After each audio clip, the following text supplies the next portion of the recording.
Hey guys, I'm Dov, and today I'm back with more Total War Warhammer 2 online action. Today we've got another community cast submitted by our very own Pharaoh War. He's going to be taking the Greenskins here up against Sarmation's Dark Elves. So let's go ahead and have a look. I know Pharaoh's a huge fan of this boy right here, the Night Goblin War Boss on the Squig. He's got the Tormentor Sword for a hard pin. One of the two hard pins that Greenskins have access to. This one is actually an area of effect, so potentially very powerful. He himself is a little bit squishy, but when you put him on the Squig, he is at least immune to psychology, has some decent AP, poison, and so on.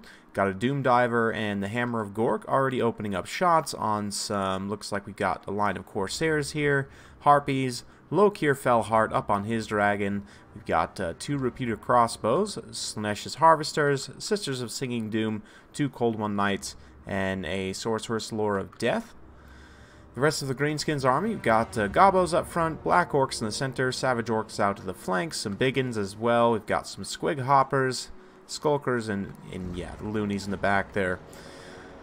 Yeah, right off the bat, the artillery going to be opening up, and this missile-focused Dark Elf build potentially would have been pretty hard for the Greenskins to deal with, except that they brought good counter skirmish tools, I should say, which is the Doom Diver. I was talking about the Doom Diver in, was it yesterday's video? Maybe the day before? I don't 100% remember the order these are going to be going up in, but yeah, I was talking about that the other day, and just generally saying that the Doom Divers are very good against light cavalry. I think I was talking about in context against the Wood Elves, but this is another matchup where the Doom Diver can potentially shine quite a bit. You can see Lokir flying over, going to get zapped. He actually does not have his healing item, I don't think. Oh no, he does.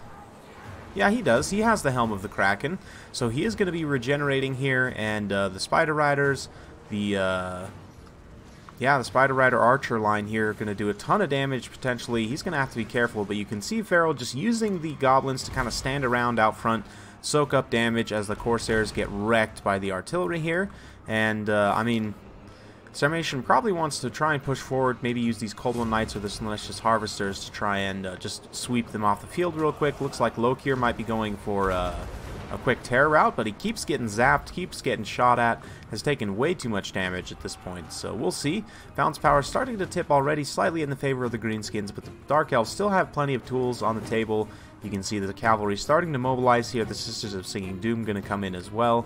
So yeah, finally these goblins are offline, and they won't do hardly anything to the Black Arc handbows in melee, so might as well just push them in. You can see the Harpies tried to go after the artillery in the back line, but the Nasty Skulkers quickly on point to screen them out, along with the AP Glooties there. Spider Rider's going to be moving forward and potentially just doing a quick charge here. Looks like just an awkward pathing order here gets them into the Black Arc Corsairs, which isn't going to be the best for either unit. But meanwhile, the rest of the Dark Elf forces, you can see they do pick off this isolated Gobbo out on the flank there, as the Doom Diver and so on continue to fire in over here. Going to be pretty good stuff. The Doom Diver getting some good damage in on these Dark Riders. Very, not super high value target, but what are these guys, like 750 points? So 650, something like that. Not bad value at all. The Vindictive Glare keeps popping off there. Lokir Fellheart is able to terrify away those Spider Riders and these Biggins as well. So a little bit rough. These Biggins still have quite a bit in the tank, but that is one of the issues with them is, of course, terror routing. Squig Hoppers are immune to psychology, so they're able to get in here and get some good work done initially, but they just don't have the best leadership in general, so they're not going to last too long in here, but at least they won't get terrified away immediately. But yeah, you can see the Greenskins just forming a nice defensive position here. Honestly, with this artillery advantage, the clock is very much in their favor, and the Dark Elves are going to have to try and figure out a way to bust through. But you can see the artillery now switching targets over on these Cold One Knights here. They're going to start getting rock lobbed by the Hammer of Gork, which of course will apply that blinded effect. Nope, looks like it's actually the Doom Divers, so this is going to be good. We'll see how it does against relatively high armor unit. 90 armor on these Cold One Knights. Still does some pretty solid damage. Is enough to one-shot models. It does look like it actually one-shots the model that it hits. Only hits like one model at a time, but this is pretty unfortunate getting the Durkit Squigs charged by the Cold One Knights. They'll win that engagement quite handily. There's still just so much Greenskins infantry left. Lokir is really feeling the pain now of all these arrows and so on. The war boss looks like was able to snag the sorceress with a tormentor sword and do a ton of damage to her, rout her off. Unfortunately, he is now going to maybe get gooned by Lokir here. He has taken a ton of damage at this point, but he did pop Wa to try and respond here. And oh man, this might actually be the end of Lokir instead. A nice zap comes in from the side, does some good damage. But oh, who's going to rout first? It looks like they actually both rout simultaneously. How about that?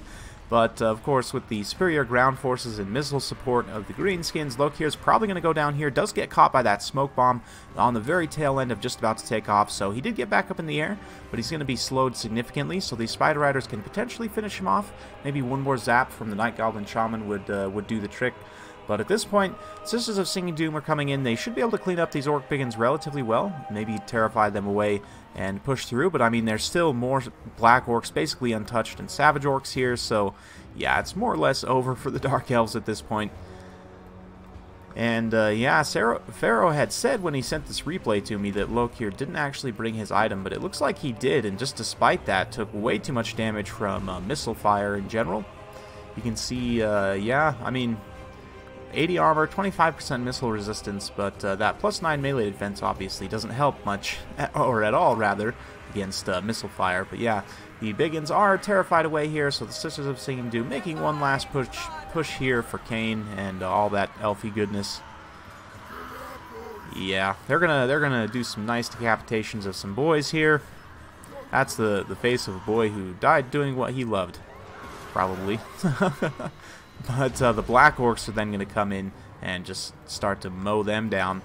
They really just, I mean, Witch Elves will do okay against Black Orcs. They have really good combat stats, especially with the Sisters of Singing Doom. But that -10% melee defense isn't going to matter a whole lot against Black Orcs. They don't have the greatest melee defense anyway, and just the heavy armor is the biggest issue here. Likewise, Savage Orcs with their high DPS and even the Black Orcs, 50 total weapon strength means they just hit super hard against the Sisters of Singing Doom there. So yeah, you can see the last of the Dark Riders getting cleaned up as well. There are still a few Corsairs fighting, and Lokir's trolling around. I guess is he regenerating? He's not actually regenerating. It says he has his item here, but huh. Oh, I guess it's only active if he's in melee. Okay, so he only regenerates health if he's actually in melee. Interesting. For some reason, I was thinking it was just a passive regeneration, but that makes more sense now why he wasn't getting benefit from that throughout most of the course of the battle, because he really wasn't involved in melee much at all. So yeah, kind of makes sense. Boys sitting here taunting the Corsairs as, oh man, that Doom Diver comes in with a steel chair and just wrecks them. It looks like Celestia's Harvester is still online as well, but the Doom Diver will make quick work of them coming in here. Ooh, nice hit by that Gobbo right there, and that's going to be enough to take home the win. So very fun stuff. Big thanks to Pharaoh for setting that one in. A nice balanced Greenskin army with some units you don't always see. You know, the Doom Diver, was sort of talking about it the other day. I know Turin recently featured it on his channel, but just in general, I think the Doom Diver is a pretty underrated tool for the Greenskins against, especially like the Wood Elves and the Dark Elves, I would say, are two factions which you can get a ton of value. 70 kills on an XP Chevron for a unit that's already pretty expensive in its own right. I mean, what, they're 900 points, so that's pretty impressive. 81 kills on the Hammer of Gorks, also great, obviously. The Biggins didn't do quite so much damage, but there wasn't really a whole lot of infantry for them to fight in melee. Most of the damage was going to be done at ranged, and was done with the artillery there. Nice snag with the Goblin Warboss to get the Sorceress Lore of Death there.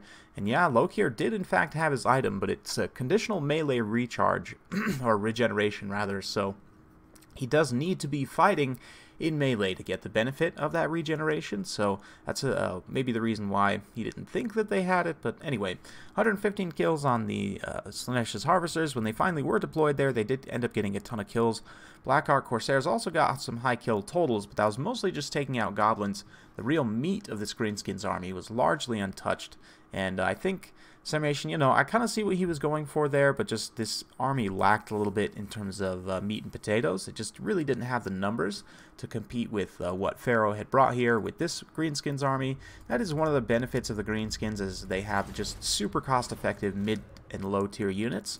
They can go wide very well, you know, on on par with like the Empire and the Dwarves in terms of going wide cost effectively.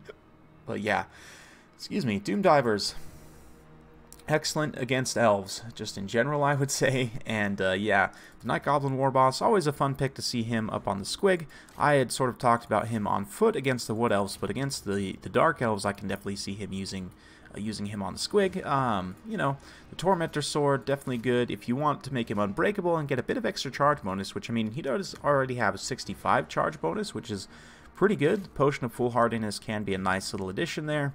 Yeah, he has decent weapon strength, good armor piercing damage with a plus 40 bonus versus infantry. So if you can get him on like a dwarf infantry character or just any kind of infantry character for that matter, could be very potent. Might use him against like the Skaven, maybe some other anyone where you want to try and get a sneaky ambush, obviously with the Tormentor Sword. But in terms of his stats, definitely would favor going after like Skaven, dwarves, you know, those sorts of factions. Maybe even the Beastmen, because I'd imagine he'd do very well at taking down Borger.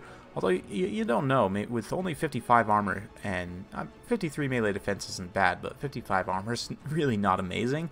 He's a little bit squishy, only 3,300 HP even on the Squig, which is just not a lot. I mean, Grimgore on foot has more HP than that. So Scarsnake, if you really want a meat bag, Scarsnake's probably one of your better choices. But anyway, he has a lot of similar abilities. Unfortunately, does not have the Tormentor Sword that the War Boss has. But yeah, very fun stuff. Hope you guys enjoyed watching.